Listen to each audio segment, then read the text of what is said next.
So let's move on to the third keynote speaker from this session, and he's been waiting very patiently.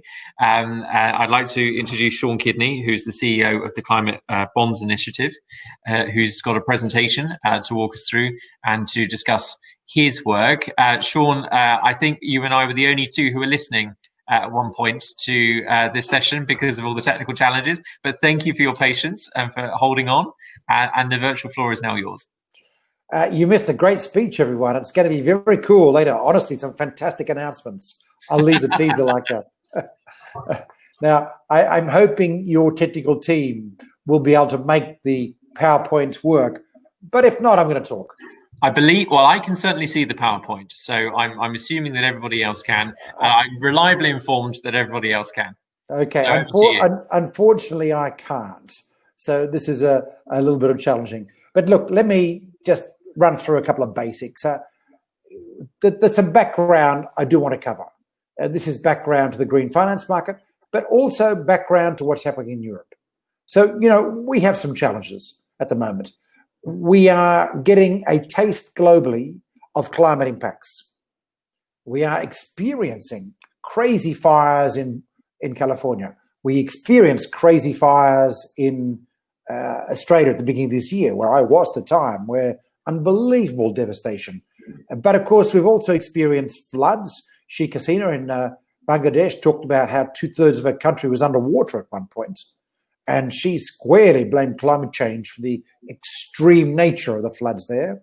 And we're seeing physical impacts around the world. But of course, it's not just that. We've learned something this year. We've learned what the impact of the Intergovernmental Panel on Climate Change's Health Committee's prediction that climate change volatility will lead to pandemics means in practice. They've been saying for 30 years that volatile climate change, degraded environments and ecosystems will lead to pathogens jumping between species and more pandemics, because that's a feature of the historical record of climate change, which goes back some thousands of years. We've seen this in medieval times, in the 1600s. In fact, it played a part in the downfall of the Roman Empire. And we're going through one of those periods, human-induced now. So they're saying, hey, guys, there's going to be a lot of pandemics. We've been lucky in the last 20 years. We've had close shaves of pandemics, SARS, swine flu. This time, we didn't get lucky. Just remember, it's not the last time, according to the scientists. So the learnings from this pandemic need to be understood not just in learnings how to survive a one-off event, but rather learnings in how to prepare our societies for the nature of volatility that will become the norm in this century. We have a significant amount of climate change baked into the system. We're now in a race to stop catastrophic climate change, warming that'll go way beyond 4 degrees to 6 and 7. That's what the Intergovernmental Panel on Climate Change told us in the 2018 report on meeting the Paris Climate Change Agreement targets. And that's essentially the background to this. The crazy thing about this, of course, is that we know what the solutions are. We've known for some time. It does mean rapid transition in clean transport. We are going to have to abandon our gas guzzlers. Frankly, we're going to anyway, because in the next 2 years, electric vehicles with range will be cheaper. And I don't know about you, but I suspect people will make decisions on price. Of course, the operating expense is already cheaper, but it's capital expense that people really notice. That's happening, thanks mainly to push by the Chinese government, who are trying to shift the whole country to electric vehicles and create electric vehicle champions while they're at it. Volvo is a Chinese company now, by the way. So you can see more of that, and a little bit of help from the Teslas of the world. It does mean clean energy. We heard earlier from our previous speaker about the change in discourse around coal. We're going to need to push that faster. And there's many things I can talk about, as I will when I come to taxonomy in a minute. We will need green buildings, a big opportunity for Poland. What is a qualifying green building in Warsaw or other cities in the country? And how can we use the green finance market to finance that, the preferential green finance market? And it'll mean land use changes. We need to grow forest cover globally about 50% by 2030, as well as switch our land use practices, farming, from practices that destroy carbon to practices that sequester and capture carbon. It's not actually hard. It does require a change. The common agricultural policy needs to become a carbon agricultural policy. We know what the solutions are. There's a long story about them. Of course, what we also have is the capital. Curiously enough, at this stage in history, when it looks like we're going to have to invest about 90 trillion euros by 2050 to make this transition to low carbon and climate resilient economy, we are swamped in capital. And large slabs of that capital are sitting in zero or negative interest rate German bonds or Swiss bonds or Swedish bonds. That's no way to pay a pension, guys. That money needs to be put to work so it can get some yield to be able to meet the returns requirements. And that is the opportunity of the century, to shift these low capital pools of capital, low interest, I should say, pools of capital that frankly want green into areas where the solutions are. It's the role of bankers, the role of green markets, etc. Of course, we've got proof that investors will invest if you give them deals, which is the green bond market, which is at around $1 trillion a year and growing rapidly. There are palpable benefits in the European market. You will get price difference if you issue a green bond now. The German Treasury made this very explicit and clear for everyone to understand when they issued a green bond on the same day as an ordinary vanilla bond. No difference from a credit perspective.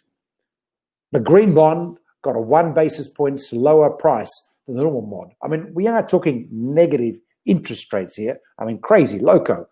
But nevertheless, even within that band, it got a low interest rate. And in the secondary market, it's tracking at 8 basis points better performance than the vanilla bond. And that story exists across all issuance this year that we're seeing in the green market. And that applies to US dollars as well. This is a very significant change. And some other currencies like Chilean pesos and so on. We have the capital. There's no doubt about it. It's in the wrong place now. We have to edge it out of that into the right place. When we do edge it out, it really wants the green stuff. It can't get enough of the green stuff. We just simply have to manufacture green investments that will meet their needs. Now, of course, there's a question about what is green that I'll come up to. But just first, if I take you to the next slide, and I'm hoping, my friends, you can see slide 6, because I've got no idea, I can't see it here. It's a list of Polish and Eastern European green bonds. I mean, we've had some success here, right? This is not a new business. Poland, as a government, was the first issuer of green sovereign bonds in the world. A massive milestone to be proud of. And of course, Poland has since issued 2 further green bonds. It doesn't do it because it wants to look good on climate change, although I'm sure that's part of the Ministry of Finance's consideration. It does because it's a very attractive way of raising capital. And that's the story of this century in this space. Now, other folks have done bonds too, ING Poland, PKO Bank, and Bank Zakotny. And in the region, we've seen issuance from Latvia and Lithuania, especially, who've been quite attractive, and Estonia. We haven't seen any issuance yet from Czechia or Slovakia. In Hungary, we've seen a sovereign green bond issued by the government, which was very successful just recently over the COVID summer, and we will see more coming out of there. The market is starting.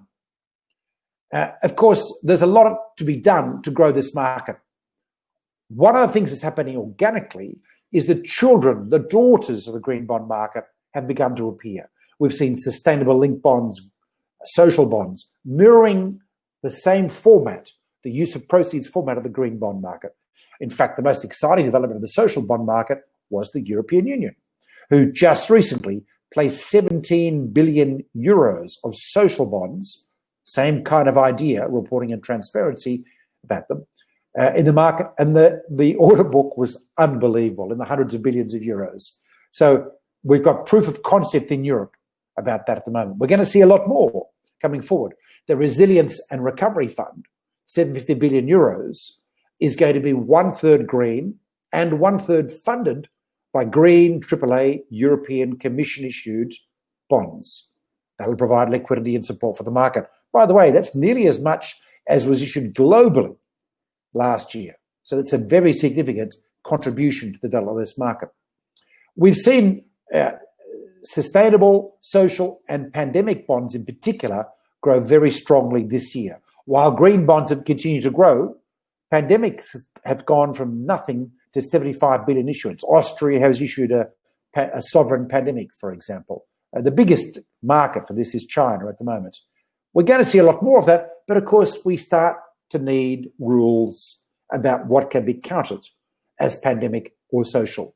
The European Commission has mandated through the taxonomy project to work on social this year, which will underpin issuance going forward in the European market. We've already done work on the European taxonomy, and I've been a member for some years, and I'm a member still of the European platform of this work, on what are green investments, what are climate change investments.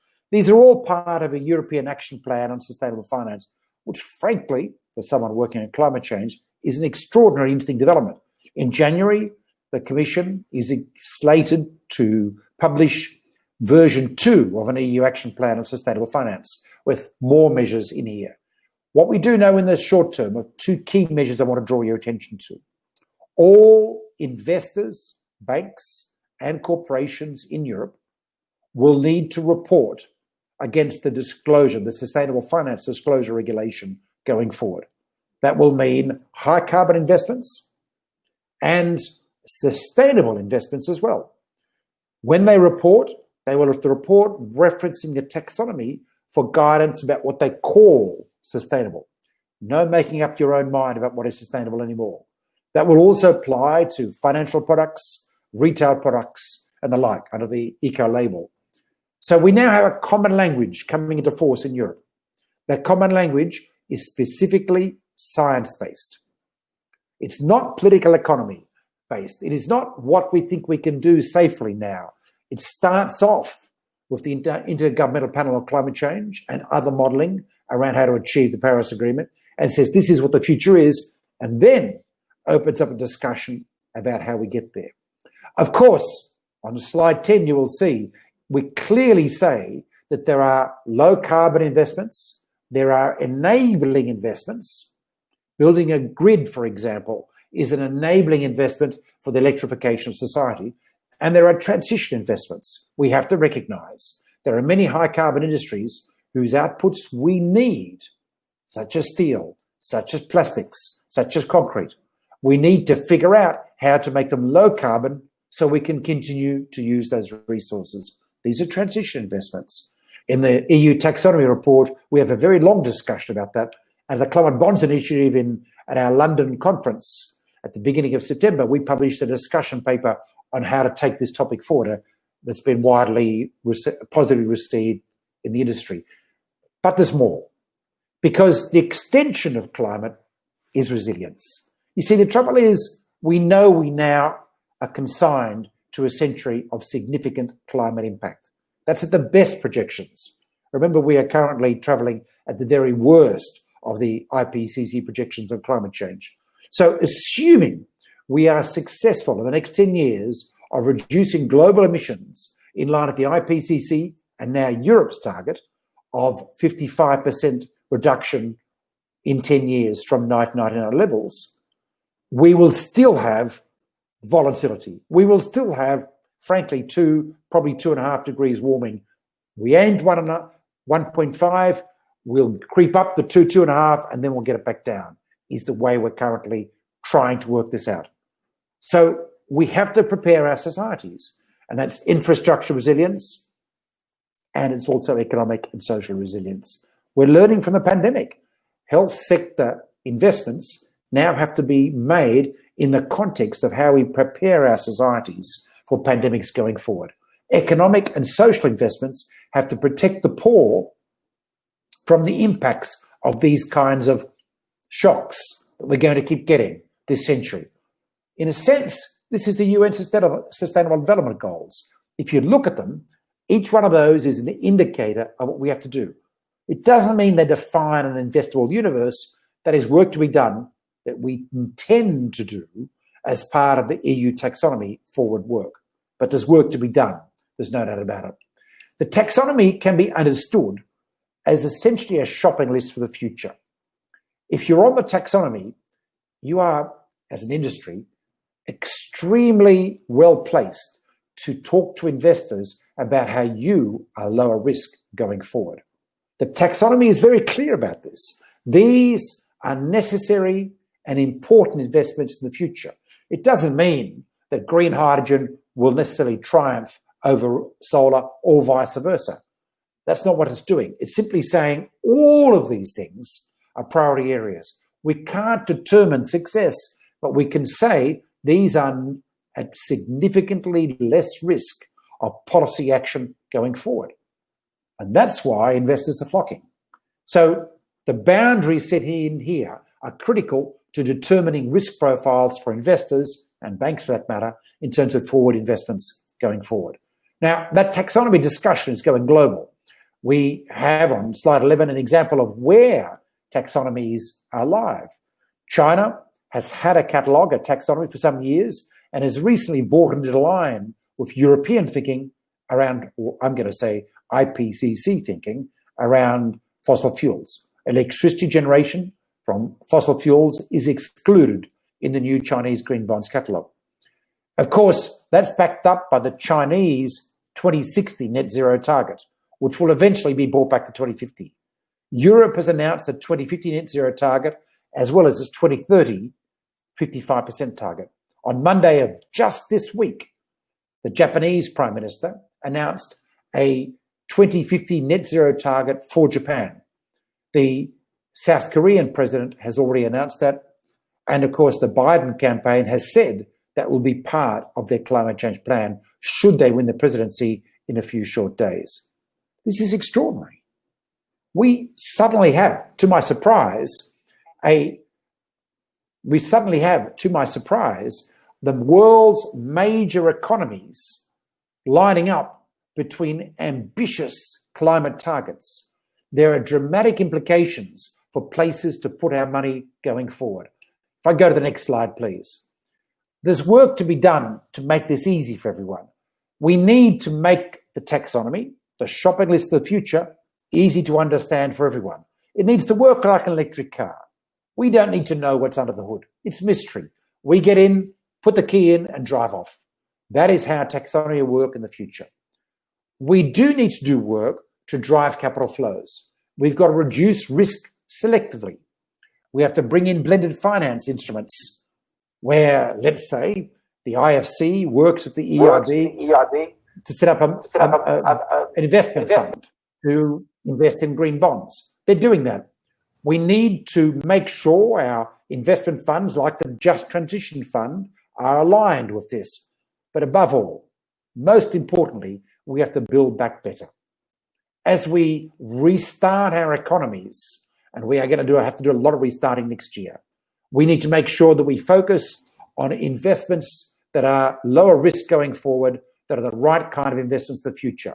It means energy efficiency, reducing our energy costs through the process. It means clean energy. It means a whole lot of things which are absolutely being considered at the Commission.